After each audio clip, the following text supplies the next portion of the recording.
Estamos de volta com o programa Questão de Ordem. Estou recebendo aqui o deputado federal do PMDB, deputado Danilo Forte, ele que é o vice-líder do PMDB lá na Câmara dos Deputados, da bancada do PMDB na Câmara dos Deputados, deputado Danilo Forte. Deputado Danilo, o deputado André Vargas escapa?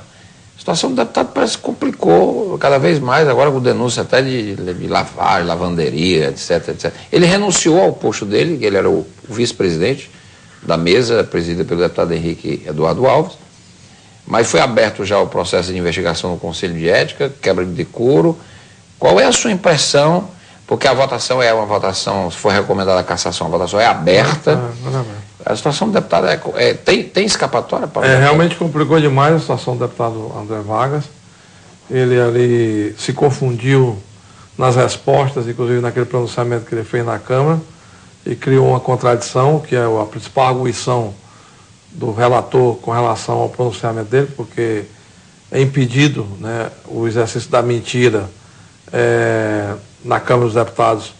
E nesse caso aí, realmente ele está muito complicado. Eu acredito que dificilmente ele escapará de uma punição muito severa com relação a essa postura e esse comportamento que ele teve.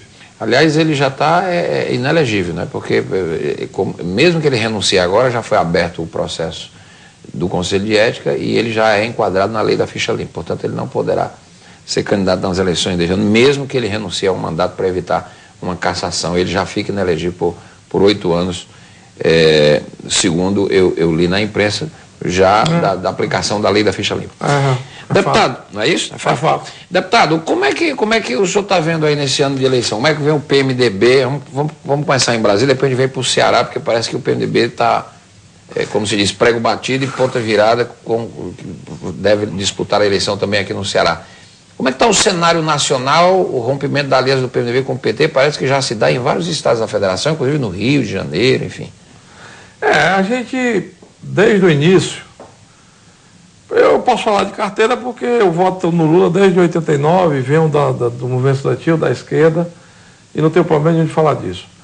A gente sonhou, né, num Brasil, numa democracia popular, e conseguimos, ao longo desses 25 anos, fazer do Brasil uma democracia plena. Né? O Brasil, nos seus 500 anos de existência, nós estamos vivendo o maior período democrático de sua história. E a nossa geração participou de tudo isso. Nós pegamos um país numa ditadura, lutamos, fomos à rua, e graças a Deus hoje a gente tem uma democracia que elegeu um nordestino operário presidente da República, e agora elegeu pela primeira vez na sua história uma mulher presidente da República. Só que o presidente Lula tinha uma postura de diálogo. Né? Eu participei do governo dele desde 2003 a 2010, né, como ministro Aldo Rebelo nas relações institucionais, depois como diretor executivo da FUNARO, e o segundo mandato dele como presidente da FUNARO, onde a gente fez uma transformação muito grande na Fundação Nacional de Saúde.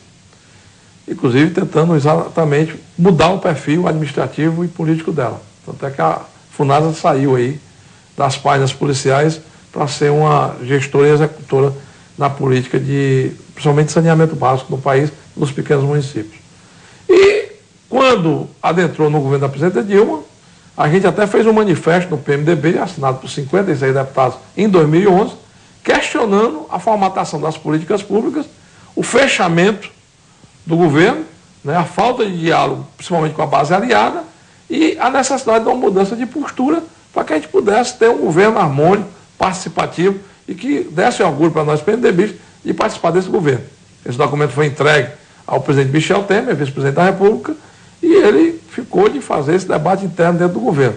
E ao longo desses 3 anos o que a gente viu foi um fechamento cada vez maior desse governo.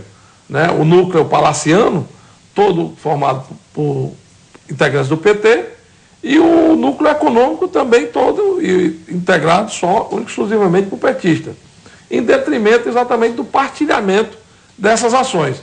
E, paralelo a isso, a gente viu que o país começou a descarrilhar, a sair fora do trilho.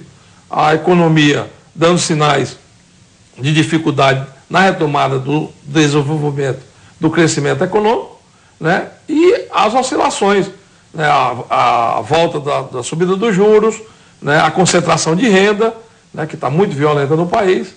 E isso não é o que a esquerda sonha, nem é o que a gente sonha. A gente sonha com geração de renda, com inclusão social. Agora, desenvolvimento social, Renato, só tem com desenvolvimento econômico. País no mundo nenhum se sustentou só no desenvolvimento social. Porque você tem que estar produzindo para gerando poder, riqueza. Gerando riqueza para poder distribuir benefícios. E aí desandou. Né? E aí desandou e voltou para o Congresso. E no Congresso a gente na Câmara tem tido uma postura de vanguarda com relação ao PMDB. Né? E tem feito esse debate com muita profundidade. A bancada da Câmara reúne quase que de 15 em 15 dias para discutir os temas do país. Né? Nós não queremos esse modelo para os próximos 4 anos, até porque a gente entende que o país não suporta esse modelo fechado, hermeticamente fechado, sem diálogo com a sociedade, sem diálogo com os partidos políticos, para que a gente possa não só elaborar as políticas públicas, mas também executá-las e que elas possam avançar. O governo batendo cabeça, é muito ministério, 39 ministérios. Ministério demais, aqui, né? Mesmo, na última vez que eu estive com vocês, a gente no PMDB estava propondo a redução de no mínimo mais 10 ou 14 ministérios. Os Estados Unidos só tem 15. A maior nação do mundo só tem 15 ministérios. E a gente aqui com 39 tem ministro que nunca foi despachou com a presidente da República. Tem ministro que compete, o Ministério do Desenvolvimento Agrário e o Ministério da Agricultura é o tempo todo batendo cabeça um com o outro. Hoje a parte de logística, de transporte no mundo todo é integrada. Mas aqui no Brasil tem um ministro para cuidar de rodovia, outro para cuidar de porto, outro de aeroporto, outro de comunicação, outro de energia. Quer dizer, você fica os ministros competindo tudo entre si e os programas não andam. Mas isso não é a tal da governabilidade? Nós paramos de falar nos projetos do Ceará, né? Não se fala mais na Transnordestina, já se esqueceu a Transnordestina. A transposição agora foi retomada, a justiça seja feita ao belo trabalho com o ministro Teixeira, que conhece, cearense, que conhece de engenharia e de recursos hídricos, está fazendo e retomou agora o projeto de transposição, que aí eu espero que até final de 2015, início de 2016, a gente esteja com essa água lá no Jardim. Agora, deputado, dos projetos também, por exemplo, eu vi hoje uma notícia que aquela refinaria Abreu Lima, que iria custar 4 bilhões, está custando agora 15. Nós estamos falando de 16. 16, quer dizer, a demora nas obras termina... A transposição do São Francisco começou com 5 e já está em 8. Em 8. Né? Quando o Ciro lançou o projeto era 5 bilhões, já está em 8. Eu não estou nem questionando os valores, nem a correção ou não da aplicação. O que eu estou questionando aqui é a imobilidade. Termina a obra. A imobilidade, a ineficiência, né? A falta de execução mesmo por parte dos programas do governo. Não vou longe não, está aqui o Pacto da Estiagem. Foi prometido aqui várias obras no Ceará no dezembro de 2012 e até agora nenhuma não foi iniciada. A adutora da Irauçuba do Mici, o açude de melancia no São Gonçalo com São Luís do Curu, o açude da Piedade aqui no Canindé com o Paramotim e a Caridade, que são regiões que os municípios hoje estão sofrendo colapso de abastecimento d'água. Né? As cidades cresceram e, com isso, a demanda por água aumentou. E nós precisamos criar alternativa para isso. E o Ceará é um dos exemplos nacionais em política de recursos hídricos. Verdade. Você imagine os outros, principalmente o Rio Grande do Norte. A Paraíba está muito mais sofrida do que nós aqui. Né? Pernambuco melhorou muito porque fez a adutora do Oeste. Mas a transposição também ainda não começou a funcionar lá. E a gente precisa. Agora, esse novo pacto aí. E aí precisa exatamente de políticas públicas. O PMDB, que é o compromisso da candidata Dilma em fazer diferente no segundo mandato, é isso? Eu acho muito difícil. Eu acho muito difícil e acho que essas condicionantes é que fortaleceram muito o eco do Volta Lula. Eu acho que o Volta Lula se deu muito em função disso, apesar de ainda ser um núcleo dentro do PT, mas o Volta Lula se deu muito em função exatamente desse momento de angústia, de apreensão que a sociedade brasileira está vivendo, porque um país que está aí entre o 6º e o 8º país mais rico do mundo, ainda tem aí quase 16 milhões de miseráveis, né, de pessoas que vivem com menos de R$3 por dia, e aqui mesmo no nosso estado do Ceará, não precisa ir longe não, nós já temos 1,5 milhão de cearenses que vivem com menos de R$3 por dia. E para suprir essas deficiências, só o papel indutor do Estado. Quem tem a obrigação de induzir desenvolvimento para tirar essas pessoas do estado de pobreza é o governo. O Volta Lula é um recado dizendo que a presidente não tem diálogo, é isso? Seria isso? Porque é dentro do próprio PT que tem um segmento. O Volta Lula é uma insatisfação grande dentro do próprio PT com relação ao gerenciamento do governo. Né? E isso tem contaminado os setores dos partidos aliados, né? Principalmente aqueles que já haviam trabalhado com o Lula e estão sentindo a diferença com relação à forma de se governar o país. Deputado, o senhor falou de 39 ministérios e eu concordo. É ministério demais, ministro demais, como o senhor diz, não conversa, nem despacho, mas... Não interage. Não interagem, não é? Batem cabeça. Mas não é a tal da governabilidade, quer dizer... vamos imaginar que o próximo presidente, vamos aqui, não quem seja, a eleição que vai dizer, ele resolva cortar 15 ministérios dos 39. Ótimo. Não vai haver É melhor. os políticos vão reclamar, epa, eu tô cortando. Não. O contrário. Você fortalece o poder executivo. O que o político gosta é de ação. Você quer ver um político feliz? Convide ele para inaugurar uma obra, principalmente uma escola, um posto de saúde, um hospital, né? Uma indústria que vai gerar emprego, o político fica feliz.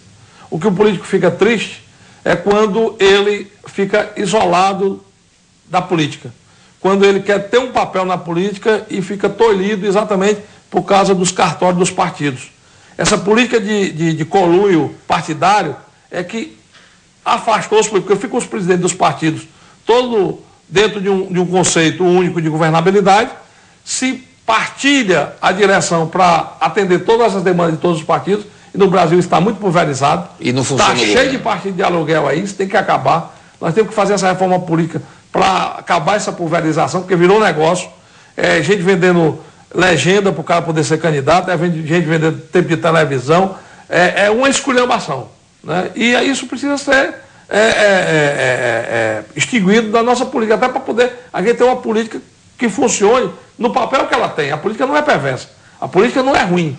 Agora a política tem que ser debatida com o povo, olho no olho, e com muita transparência, porque é na transparência que o povo identifica o que é que presta e o que é que não presta na política. E a democracia é bom por causa disso, porque aí você pode avaliar, o povo pode julgar, e a cada 4 anos tirar aqueles que são nocivos e dar valor àqueles que têm virtude.